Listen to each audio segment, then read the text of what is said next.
would much rather just be home listening to my old jazz records. Really? Ladies and gentlemen, Let's do it again. I actually have quite a jazz collection myself. and the chorus went. That's a little bit different. That's different. How's that different? Yes, and the excitement has reached fever pitch this morning. Welcome into the Flaming Lips. We have Cliff, Michael, Stephen, and Wayne. Hello. The guys you would have heard on your radio, of course, on Sunday night. We went live to air with you guys at Splinter in the Grass. Oh, right, it was yes. a sensational sounding gig. How was it for you guys up on stage? It was Chaos. phenomenal. Yeah. But Chaos. It was chaos. the chaos is normal, but Is that is normal for the Flaming Lips? well, we want an element of the whole thing sort of feeling like it's out of control, and it makes it more exciting, and it is more exciting. I mean, we'll often say when you go to a show, sometimes the only thing that people remember is like the thing that went wrong. Yeah. I mean, I saw Frank Zappa when I was like 18 years old. He's in the middle of playing one of his crazy guitar solos, and some zonked out hippie threw one of those, those glowing little Glow sticks. Those The glow sticks. Glow stick at Frank Zappa. But back in the late 70s, they were a lot bigger than they are and they now. actually had uranium in them, I think, back then. Probably so. And it hit him right in the chest while he's in the middle of this thing. He stopped the whole show, sent his bodyguard out. They probably killed him later. But even me now, I'm remarking about a Frank Zappa show, and I've seen millions of shows, and I remember that one moment where the whole thing. So we're kind of looking for that 20 times a show, something significant that broke the act. You wouldn't generally get people throwing things at you. I mean, there is quite a jubilant, joyous air Exactly. pervading the crowd. What we've learned, don't give them anything, and they don't throw it at Except you. for balls. Yeah. Balloons. Balloons are different than balls. Are they? Yeah, people will bring their own balls and think, hey, we'll throw these at you. And no. That's a mistake. Out you go. Yeah. Well, our balloons are manufactured so that they don't, they're not small enough. They don't fall through the crowd, so they bounce And they around don't all night. hurt. They don't hurt, and if they hit Stephen or Michael or me in the face or something while we're playing, we don't really care. So yeah, it's been. Can I ask you, because it sounds like you've road tested quite a few things with your live show. Is there anything that you've decided to bring to a live show or thought about bringing to a live show and realised that it was a very bad idea and that it's been junked fairly early on in its genesis? Yes. Well, we're lucky enough early on to play with a group from Texas called the Butthole Surfers. At the time, they were famous for a lot of things. One of the things that they would do, they would light a cymbal, they'd turn a cymbal upside down and light it on fire with some lighter fluid. And when we'd do shows and we'd do the same sort of things, and people would light the stage on fire, and we would shoot off fireworks, and it would literally be dangerous. It literally, like, the place is going to burn down. And we had several of these close calls where we're sitting there playing and we're shooting off bottle rockets. Is that what you call them? Yeah. Fireworks, yeah. And they're shooting up and they're getting stuck in, the ceiling of this old club we're playing. And I'm thinking to myself, that's probably going to catch on fire. And the roof will cave in and we'll all die. And that's not going to be any fun. And then there was another time when the fire symbol sort of got out of control. And we had a gallon of rubbing alcohol there that we were using. And I remember looking at it and it was glugging on the floor. Glug, glug, glug. And I was thinking, that's going to turn into a lot of fire. So anyway, my older brother quickly grabbed the fire extinguisher and put it out. And I think in my mind right then I said, we're never going to do fire again. We escaped. And so, it's hazardous, trying out exciting things. Yeah. So Wayne, you're obviously the main, spokesperson, at least, of the group. And obviously these spectacles are a big part of your stage show.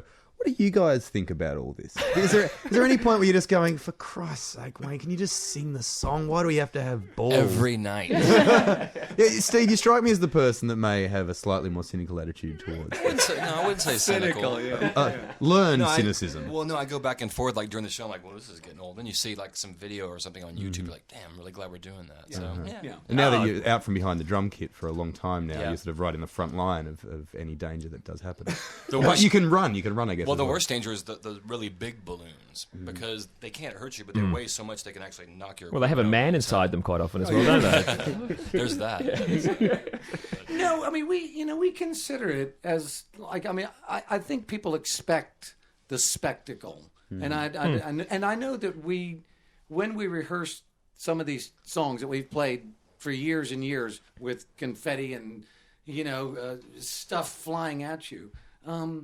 part of our mind thinks, what is this? What this isn't as crazy or it's not as intense. I think part of it is that we're just doing it for ourselves to get us in this mood of this really is crazy and out of control. I mean that's the dilemma with playing music. You have to kind of focus on it and not think, oh, look at that. There's all this other stuff is exciting too, because it takes a lot of concentration. But you kind of learn and to adapt, and then I think you adapt too well, and you think, oh, it's just us playing. Where's all this stuff? And actually, it's even like in here. I'm really bored with you guys. Yeah, we're shit. Let's take a We listen. have to live with each other every day. How do you I've think got we rubbing feel? alcohol down here. We'll listen to a song and we'll set everything Let's on fire. blow some stuff up. We have the Flaming Lips in this morning. You are on Triple J. They are going to play live for you very, very soon. But let's take a listen to a track from the forthcoming album. September is the release date for a double album from the Flaming Lips. Embryonic is the name of this record.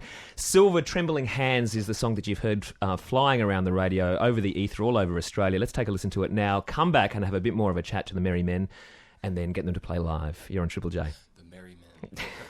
You better Are be you merry merry? now. On Triple J, the rather merry folk from the Flaming Lips are in. There they are in full flight from their new record, Embryonic. Silver Trembling Hands is the name of that one. I did notice, is it true that you have a mathematician on this new record?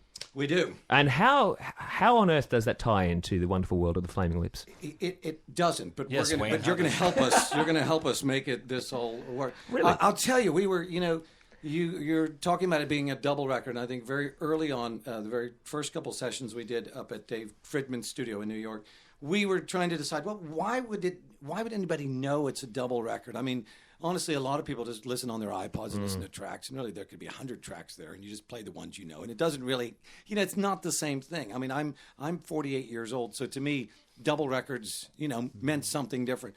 And I think there was a point where we thought maybe we'll just announce each side, where this is side one and it lasts for 22 minutes. And then, people who don't know that there are sides to records or whatever. And I don't know, we thought maybe we should get an authoritative sort of German guy. But that being said, Dave Fridman, he teaches at the university there, and there's another teacher there who is sort of an authoritative German guy. Does he have to be German? I don't know why. It seemed... He does. He's implying if they're German, then they're authoritative. Yeah. I don't know. You get these ideas, and it has to be something. So we called this guy, and he was traveling to his wife's folks' house or something. His cell phone didn't work. We were just going to do it over the phone. His cell phone didn't work well, and by the time we got a hold of him again, it was already too late. In the meantime, we have a friend by the name of Steve Burns, who we were eye-chatting with or something at the time, and he said, my brother-in-law loves you guys. He's actually a German guy. And he can count. And he's sort of a world-renowned mathematician. Yeah. He is. Yeah. He co-developed this theorem with some other mathematicians, and it's kind of. Can you take us through the theorem just slowly, please, Steve? Is that okay? We've got a couple of hours, so... Well, we tried very embarrassingly to have him explain it to us, and within the first 10 sentences, we glazed over, and I think he could tell, even though he's on the phone. So anyway, I sort of, we emailed him and let him know, hey, we want to do this thing, and he was very excited. And once we talked to him, and he really does have this, and I don't know what that voice is, but it had some character that I thought, ooh, this could really make, a couple of appearances maybe on our record. And then the more we used it, the more we liked it. We even wrote things specifically so he could say them. And he does explain his theorem somewhere in there, but it was me trying to coax it out of him. And I think he sort of felt as though I was... What kind of record is this? Well, unfortunately, I think I gave the impression that I was not on his level, but maybe I was like, say, 2 or 3 levels down on my remembering all that from school, and it was quite sad. You big upped yourself in front of the mathematician, really. He was gracious enough to know at some point, like, oh, this guy's an idiot. I'll just say whatever will get me by. Here's the ball. Bounce it. You've chosen a very good morning to have tuned into Triple J. We have the Flaming Lips in the studio. Cliff, Michael, Steve, and Wayne are here. Now, they have brought in their instruments, and it's true to say that they have been discussing reasonably heatedly during the sound check process of Like a Version what is going to happen, because you don't do this very often, I take it. We do it often enough to try to do something That conversation I was witnessing sounded like it was the very first time, but it's. I take it. What I mean is that there's a fair bit of free form about to happen. Yeah, well, that part of it we don't do very often. I mean, I can honestly say I'm not that good of a musician, and I never play acoustic guitar in front of. Hello, look at now we're going. I never really do that. And, I can, and I will. I'll only do it for you. Thank you. Yeah. We're gonna do it today. What are you going to play for us? This the first song we're gonna play. Yeah, the original song is called "Enthusiasm for Life Defeats Existential Fear." Isn't that the title of it? I think internal existential fear. Enthusiasm for life defeats internal existential fear. Yeah, is that it? Yeah, I reckon you're right too. It probably does. I mean, it totally does. Yeah. But I remember when we came up with this song, we didn't really have a title. So something pithy like that's always good to go to, straight up. Yeah, something the record company will love. Well, what was that? Or Baby, I Love You, Baby? All right, whatever it's called, we don't care because we've got the Flaming Lips in the studio. All right. We're very excited. Let's get into it. You're on Triple J. Here we go.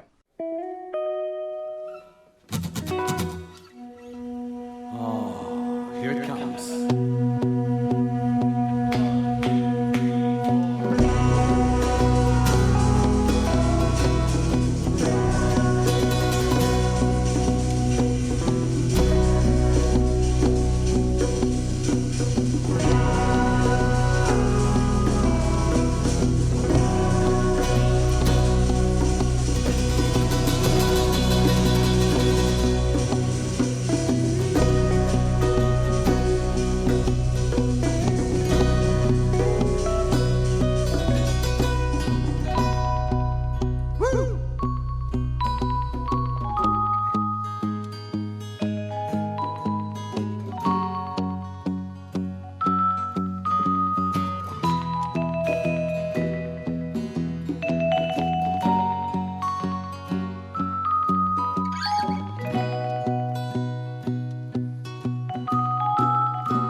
Last night I had a horrible dream, but the dogs barking in the morning came and chased them all away.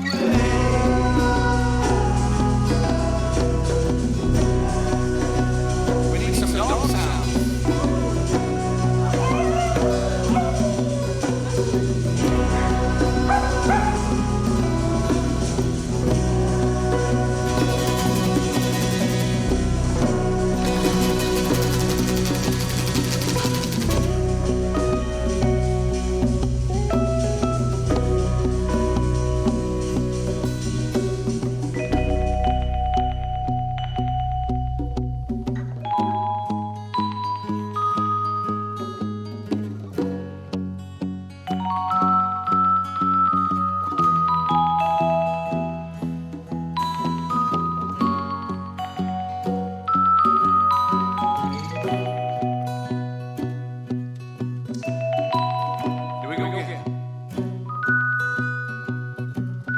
Last night I had a horrible dream. The sunrise in the morning came and burned it all away. We need some burning sounds. Some burning sounds.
Got you in on that one. All right. Look, Robbie, the laughter of a homicidal maniac. I'm like, he wanted laughter. I brought him laughter. He wanted dogs. I brought him dogs. Yes. He wanted. Was it birds or burning? Burning. It was burning. Yeah, yeah. Oh, I thought you said morning. So that's why I was doing bird noises. Well, whatever you made sounded great. Because I thought you said morning, and then Robbie went, ah! And I thought, I don't know what sort of morning's like at your house. That usually is my morning at my house. Actually, that is the Flaming Lips That was live. inspired. That was. Anybody have that clam? She's very Did you notice creative. that clam? Yeah.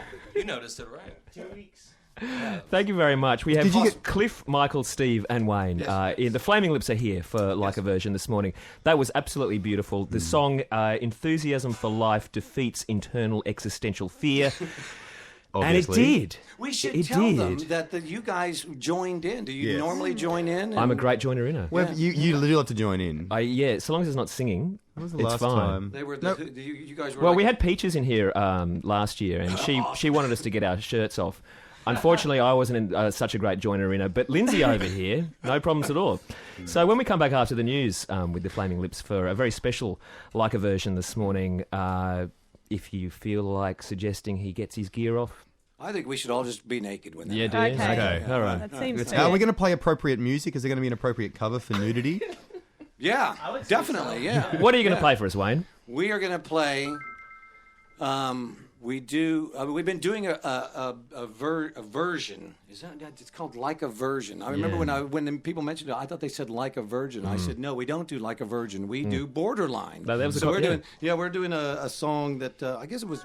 I don't know if it's Madonna's first hit single, but I was. Well, Holiday was the big hit here, Maybe the maybe first so. one. There you go. But Yeah. close enough. In fact, I think Yeah. Australia was the first country to play Holiday with a serious eye. I see. Yeah, I see. don't like to take too much claim, Yeah. but I'll take it this Okay. morning. Yeah. Well, you You did. played it first. Molly Meldrum did. Anyway, So we're going to start with that, and then a surprise happens as we go. okay. The Flaming Lips coming back after the news with a very special Nude. surprise for Like a Version on Triple J. I would much rather just be home listening to my old jazz records. Really? Ladies and gentlemen, Let's do it again. I actually have quite a jazz collection myself. the chorus went. That's a little bit. Yeah, that's different. How's that different? Yes, this morning we are very thrilled to have the Flaming Lips in. They're in for Like a Version. We have Cliff, Michael, Stephen, and Wayne. Yes. The gents have brought in a lot of their orange-clad They're instruments. not the only I orange-clad know, things no. here today. I brought some orange jeans in to be You in the did. spirit of things. Yeah. Which No, that's awesome. That how you sort of joined in as I one mean, of the like I group. said before, I'm a great joiner in, Wayne. I love joining in.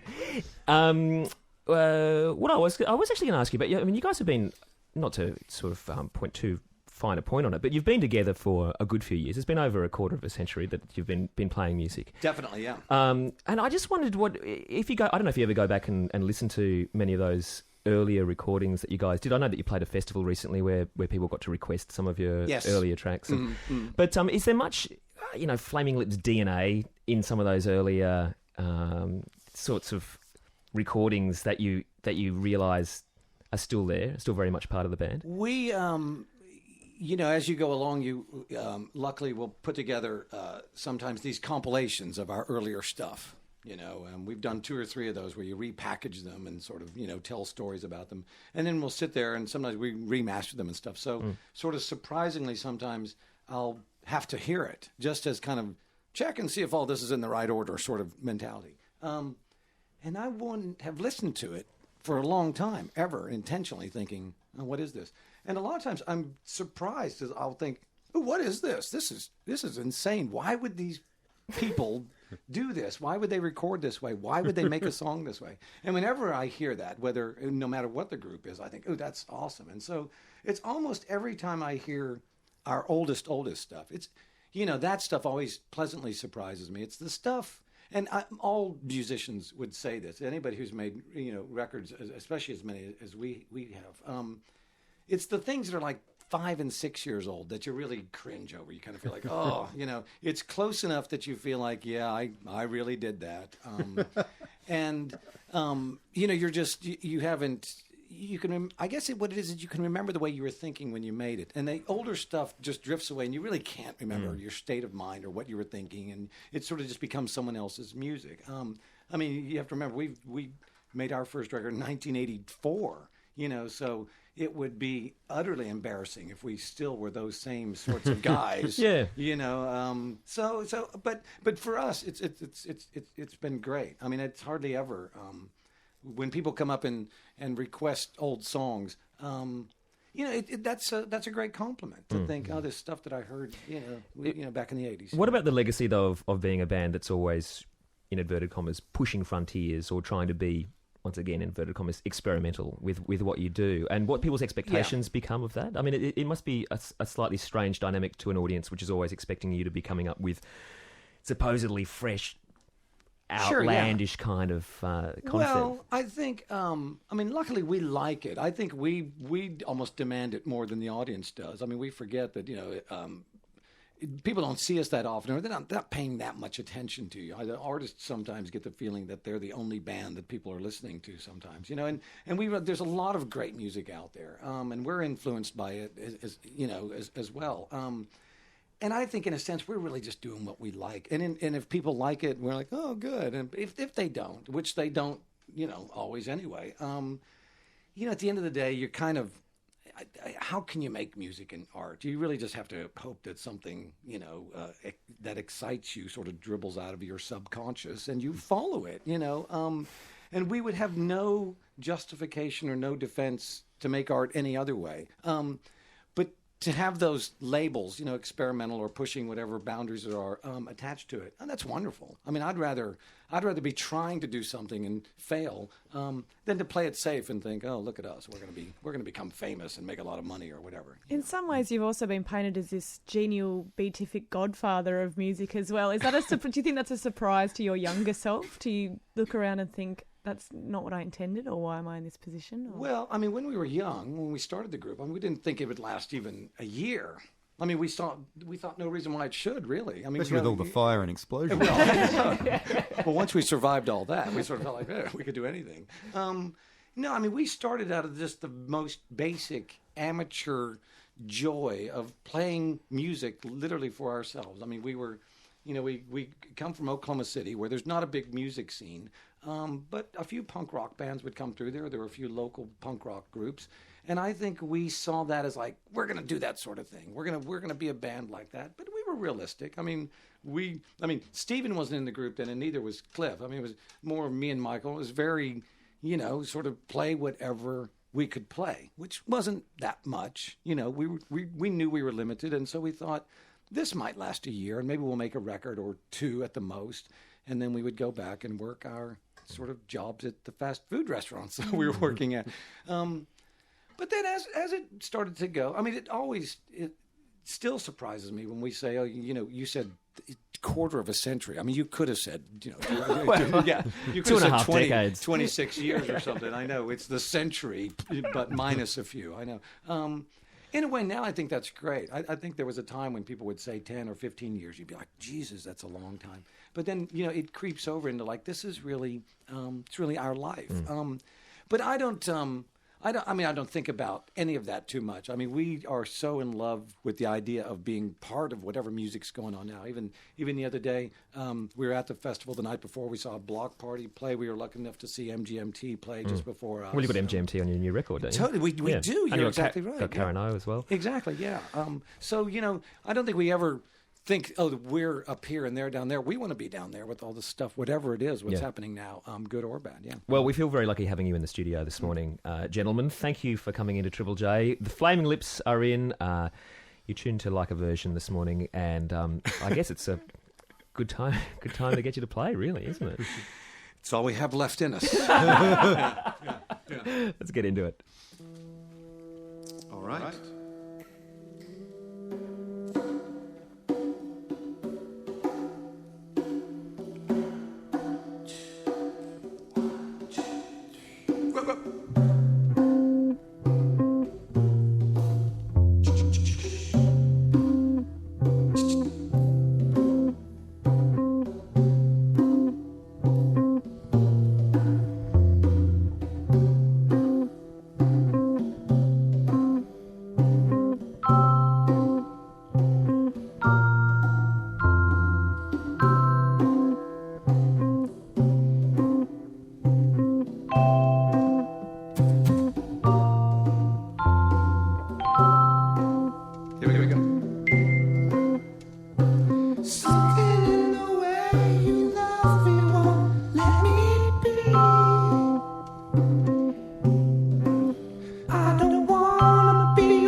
'cause you got the best of me.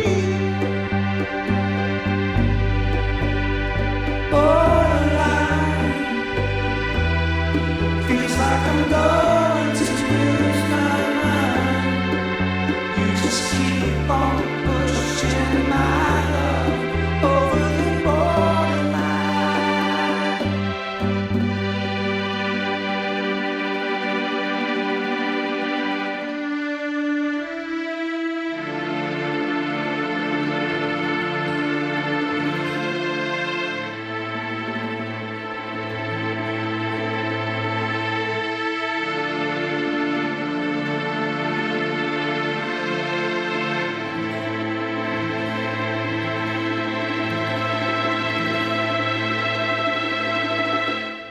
I just can't get you out of my head. Boy, your love is all I think about.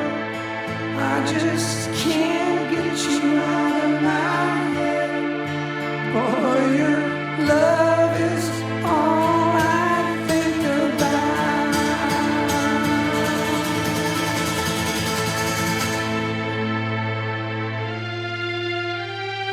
La la la la la la la la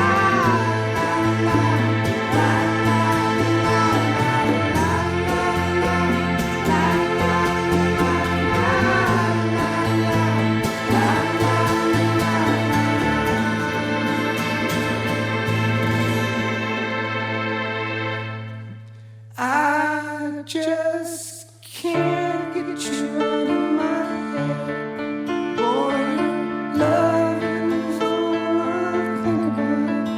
I just can't get you out of my head. Boy, love is all I think about.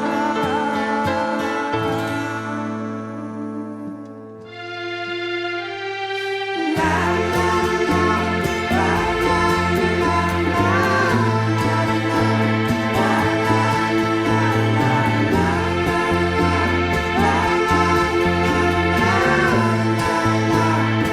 Come on, join in.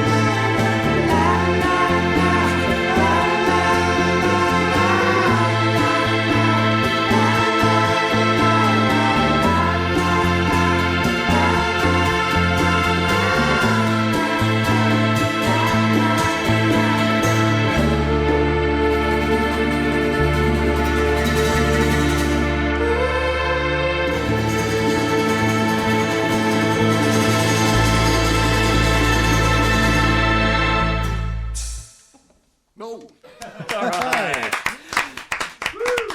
Flaming Lips there, seamlessly melding Madonna and Kylie Minogue. Very well done, guys. You've got The first and maybe last time we'll ever do it. It's amazing. It was a journey, you know. It took us somewhere where even was, Madonna. yeah. And How did that actually come about, the decision to do that?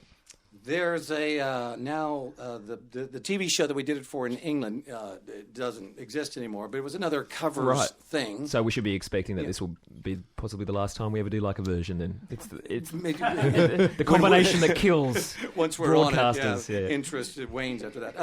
But yeah, so I don't know why that song had been popular in England a couple of years earlier while we were traveling around. It got stuck in my mind, and then once we did it in this kind of dramatic, she's going to commit suicide if she doesn't find this gay dancer guy that she's hot for. I'm not sure what the deal is. I think that was it. Yeah, that's according to Wikipedia. That's what it's about.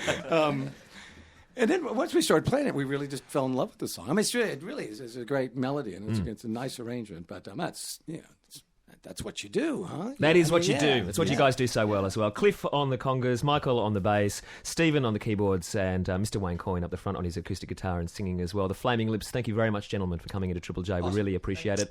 If you happen to be in Melbourne, you can catch the gentlemen doing their thing with lots of other things besides tonight on stage.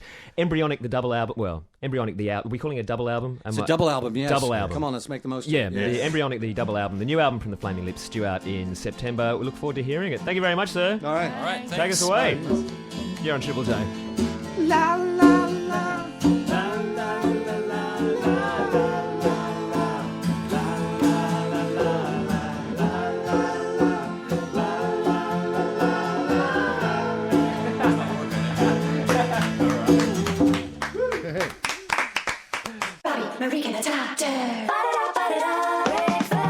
Triple J.